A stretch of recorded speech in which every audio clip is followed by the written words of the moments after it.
We get a number of questions from borrowers about how to get a zero calculated payment with an income-driven repayment plan the first year out of school. So module number 7 is on zero calculated income-driven repayment plan payments. So why would you be interested in a zero payment your first year with an income-driven repayment plan? Some of this is just common sense. It certainly is going to help you with cash flow as you start your residency program and your funds are at a premium when you're just making a stipend.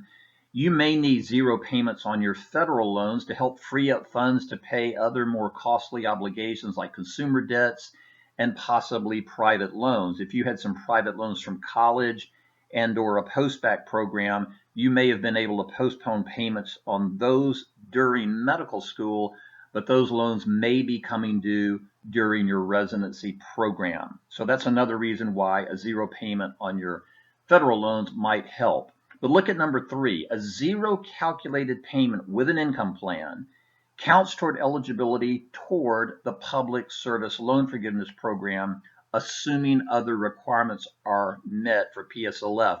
Don't forget to watch the module on the Public Service Loan Forgiveness Program. So if you can get a zero calculated payment with an income plan the first 12 months of repayment, that's going to count toward eligibility for PSLF.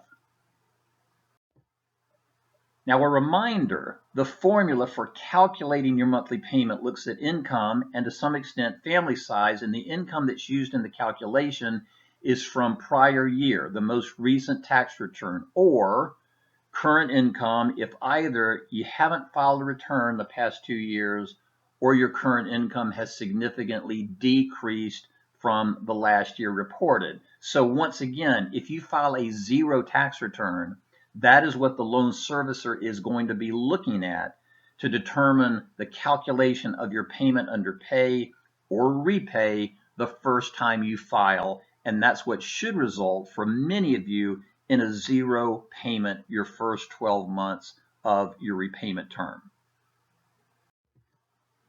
So very simply, how to get a zero payment.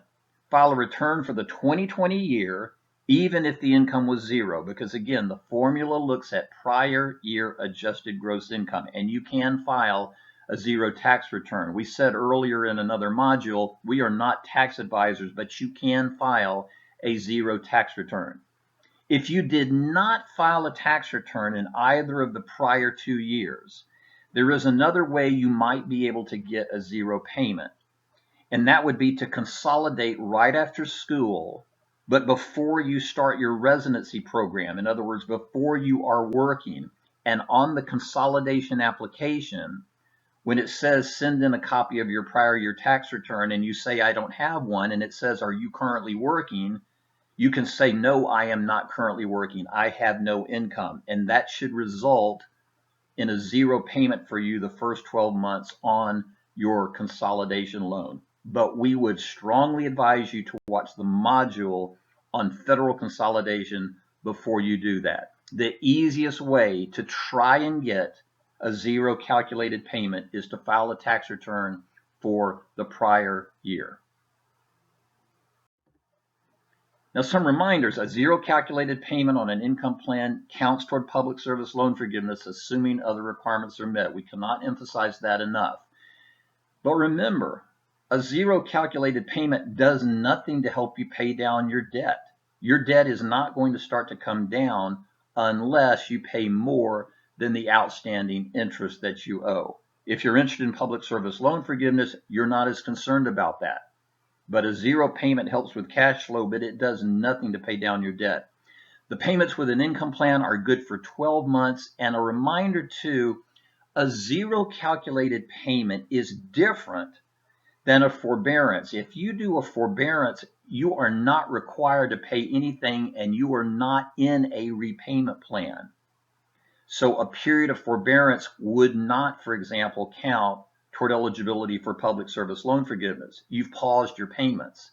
A zero calculated payment does count toward eligibility for public service loan forgiveness. It just so happens that your payment is zero. Now, a few more reminders. Married borrowers may not end up seeing a zero calculated payment. That very much depends on the spouse's income. If your income from last year was zero, but you're married and your spouse has some income, that's going to be on the tax return, and in all likelihood, that is going to be counted if you are married filing a joint tax return. And again, it will always be counted with repay.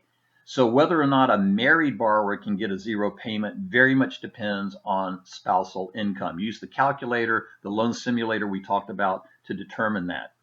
Zero means zero. If your calculated payment is zero, you don't have to pay anything, not even $1. And lastly, we would not have done this module if borrowers were not qualifying for zero calculated payments. But your loan servicer is ultimately going to determine your monthly payment amount based on the federal formula that we've discussed for income-driven repayment plans. This is the end of module number 7.